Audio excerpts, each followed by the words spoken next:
segundo a inspiração deste cântico de Davi, cuja a graça vai até os céus, e promulgado está: falarei da magnificência gloriosa da tua majestade e das tuas obras maravilhosas. E também se falará da força dos teus feitos terríveis, e contarei a tua grandeza. Ó Pai, quantas histórias poderíamos narrar, utilizando os salmos, utilizando outros livros e a nossa própria experiência. Quem nunca teve uma experiência de um Deus vivíssimo agindo na vida da gente? Mas temos que ser coerentes. Temos que perceber que o lado de cada vida é uma batalha contínua. Sim, há um Deus poderosíssimo, mas que não faz a nossa parte. A nossa parte faremos nós. Para ti, Pai, é o impossível. É quando o nosso limite é atingido. Então veremos os seus feitos gloriosos, como diz o salmista. Quem são os nossos inimigos? Eu poderia dizer, é a nossa ignorância, é o nosso apego aos nossos ódios. Sim, esses são alguns deles. Nos preocupamos muito com o nosso semelhante. Agora, devemos nos preocupar mais com os nossos pecados, porque o Senhor não vai perguntar nem para mim nem para você dos pecados dos outros. Cada qual deverá apresentar-se diante do seu trono glorioso no dia do juízo, para prestar conta de tudo que fez por meio do seu corpo, quer sejam boas ou más atitudes empreendidas aqui. Portanto, Pai, amanhã da ressurreição está tão próxima quanto uma oração sincera está de ti. Rogo por auxílio divino para conseguirmos entender que precisamos começar a batalhar mais para um crescimento espiritual genuíno e maturidade cristã. E que esta lição, a esperança do Novo Testamento, venha também acrescentar um pouco mais a nossa experiência de vida, a nossa fé, e que se traduz em coragem para prosseguirmos, em nome de Jesus. Amém? E o texto, para que nós venhamos dar início ao tema, está em 1 João 5, 11 e 12. E o nosso testemunho é este, que Deus nos deu a vida eterna, e esta vida está em seu Filho. Portanto, quem tem o Filho tem a vida, e quem não tem o Filho não tem a vida. Sim, tão simples o pensamento, mas muito difícil para alguns fazerem valer na sua vida. Porque se não fazer, a vida acaba aqui. Nós não sabemos o que será nos nossos próximos minutos. Mas há esperança além desta vida? Sim. E ao mesmo tempo a vida pode ser difícil. Ninguém pode negar isto, não é verdade? Mesmo que acreditemos em Deus e na eternidade, ela continua sendo difícil. Imagine, porém, quão difícil é para os que não têm esperança de nada além desta curta e conturbada existência. Misericórdia, Senhor. Muitos se fala sobre a falta de sentido existencial.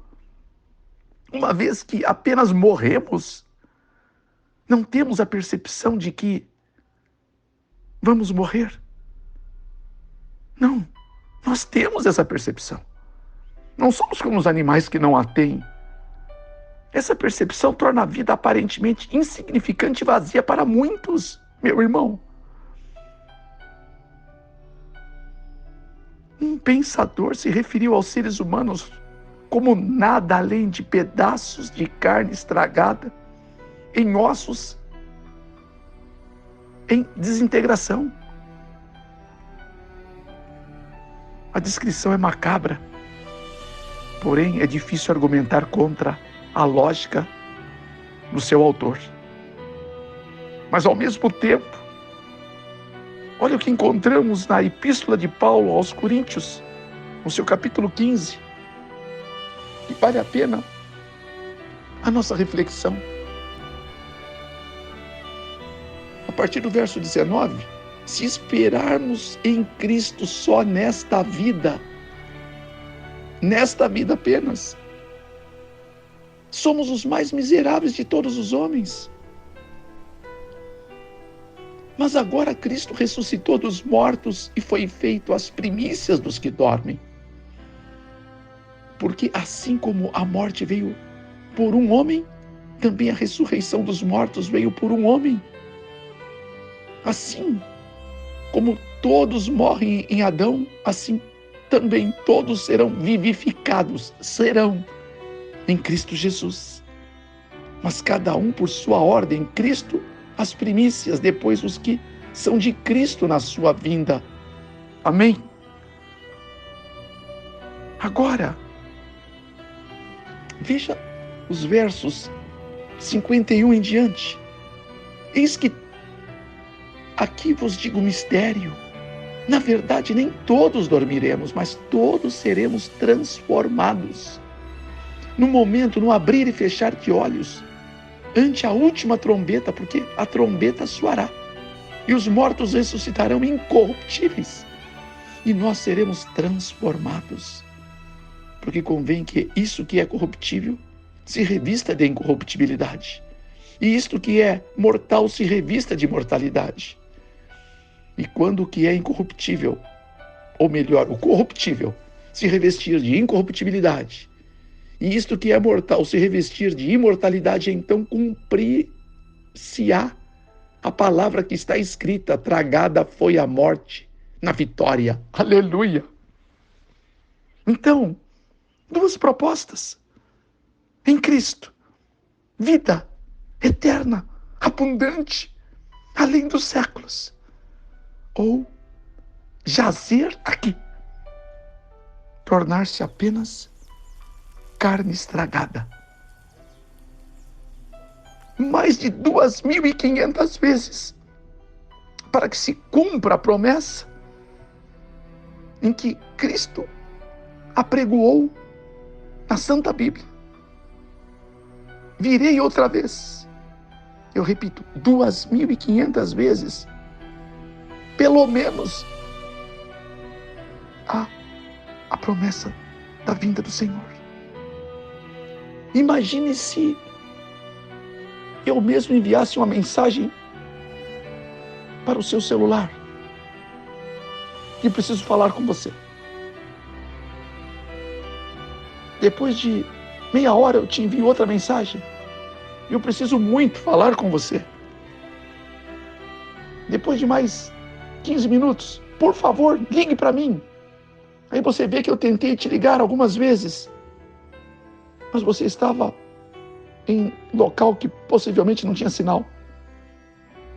Você vai entender que a minha mensagem para você é algo urgente ou não é urgente?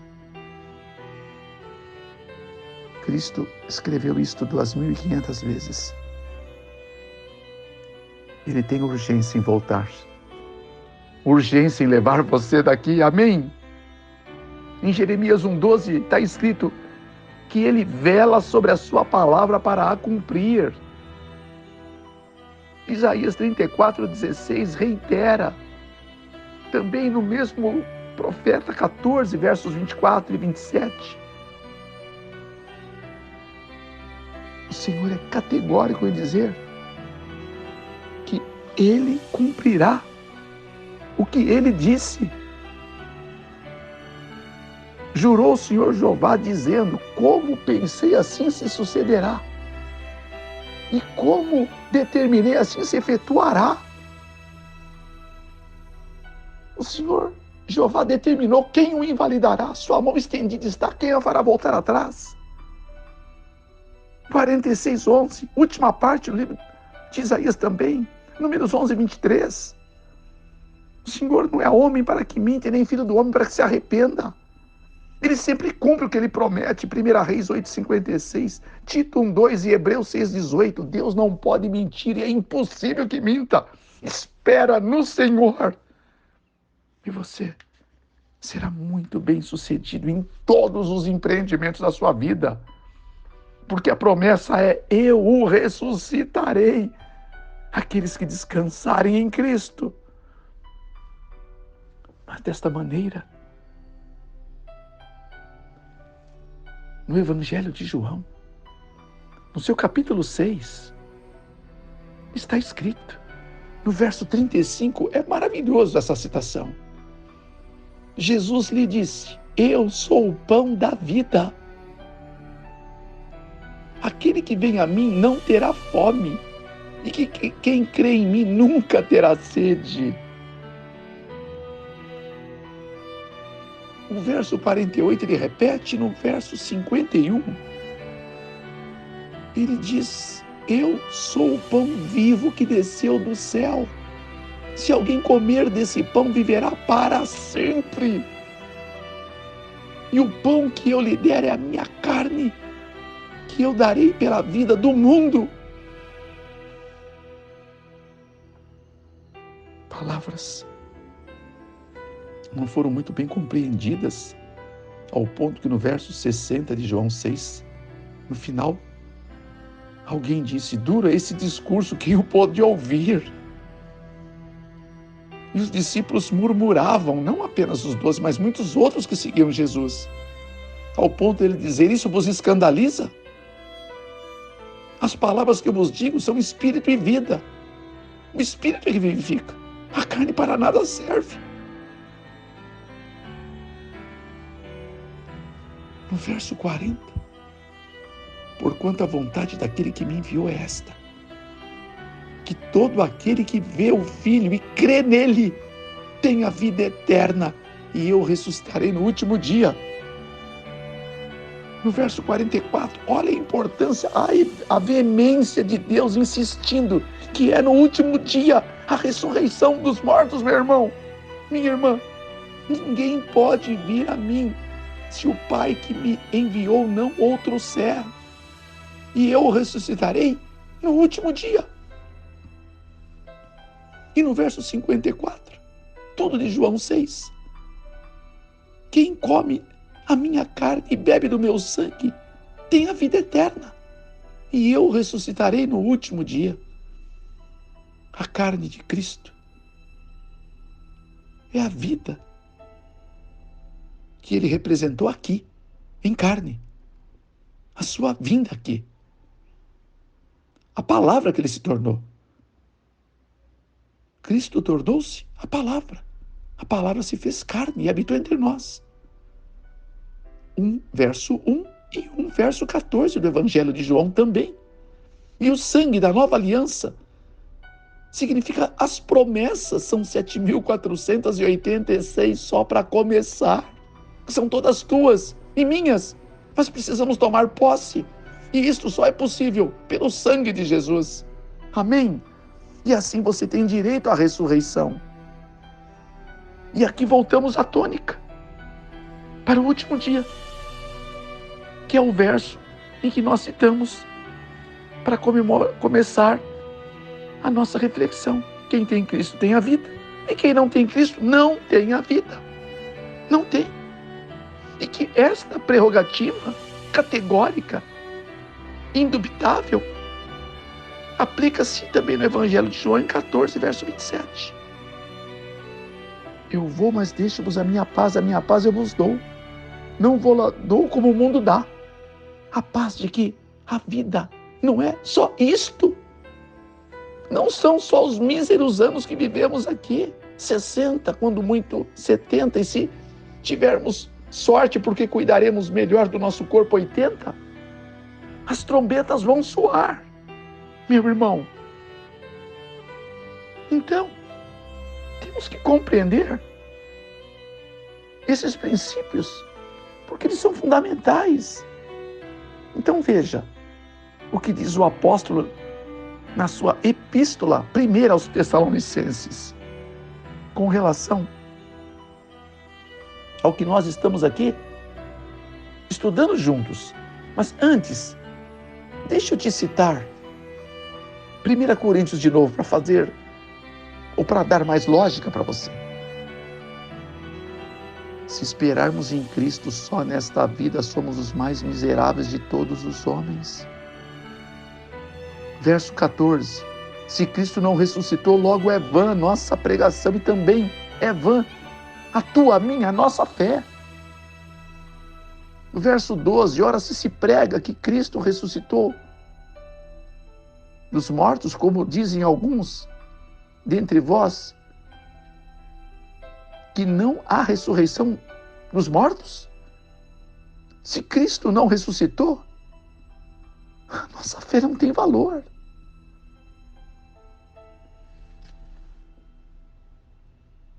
Porque assim como todos morrem em Adão, todos são vivificados em Cristo.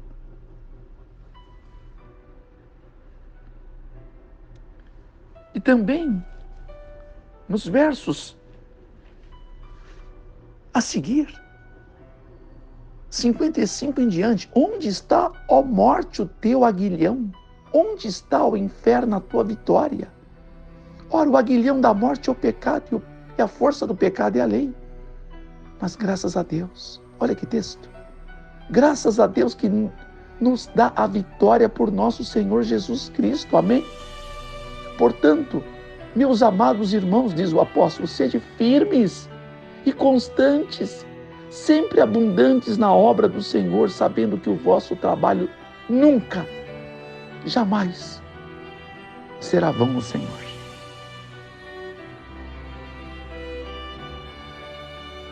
Agora sim, o Salmo 37:7, na primeira parte. Descansa no Senhor, espera nele. Amém? Louvado seja o Senhor. O encontro eterno, o encontro glorioso com o Senhor. Veja bem, agora, o texto de 1 Tessalonicenses 4:13 em diante. Mas eu quero citar apenas alguns destes textos. Versos 13. Não quero, porém, irmãos, que sejais ignorantes acerca dos que já dormem, para que não fiquem entristecidos como os demais que não têm esperança alguma.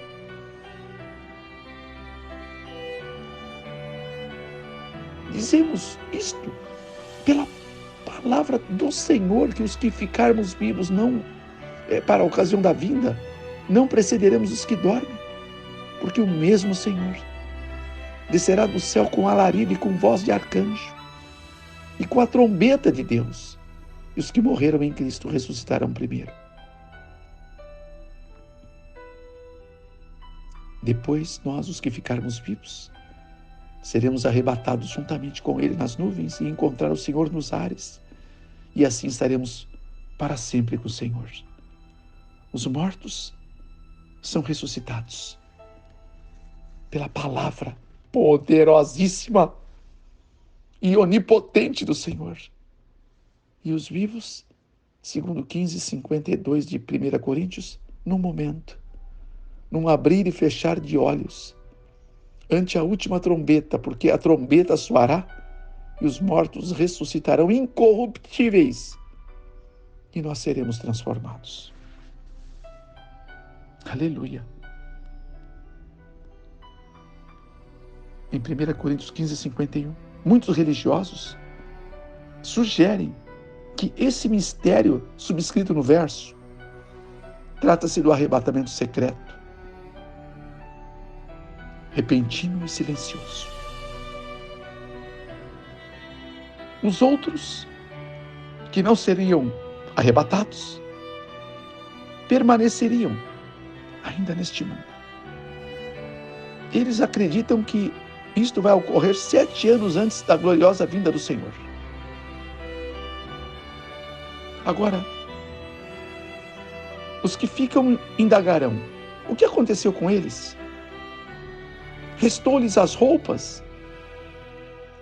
Houve uma obra literária que tornou-se um best-seller com 16 volumes, muito conhecido, e você deve ter ouvido falar, ou quem sabe até assistiu, Deixados para Trás.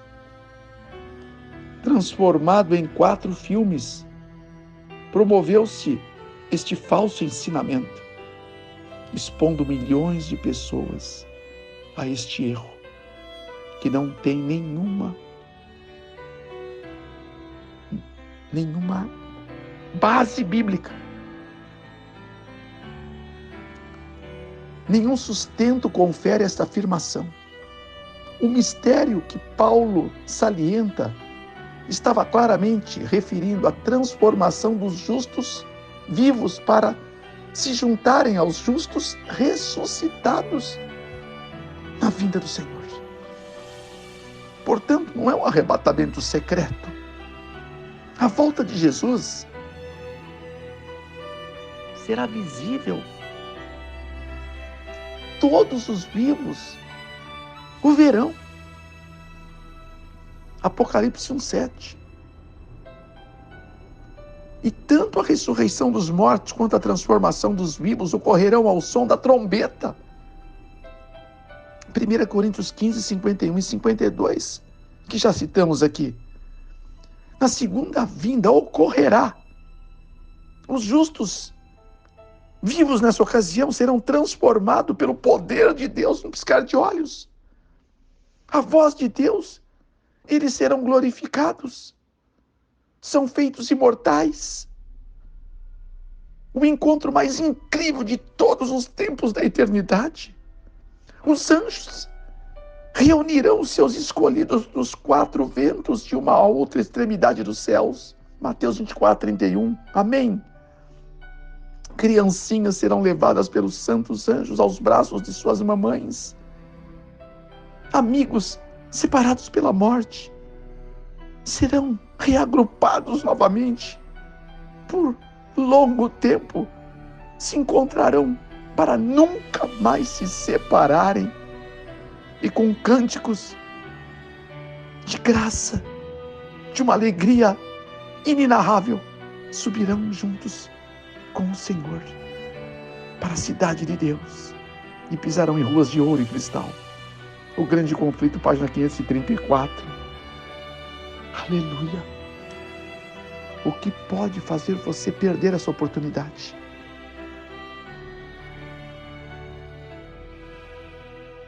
Portanto, Pai de amor, em nome de Jesus, se algo em nós que precisa ser transformado em nome do Cordeiro de Deus, que é sempre eterno, por favor, nos ajude a desejar essa transformação. O Senhor nos conhece, Pai. O Senhor nos sonda, sabe tudo acerca de cada um de nós. Nosso andar, nosso deitar, conhece nossos caminhos.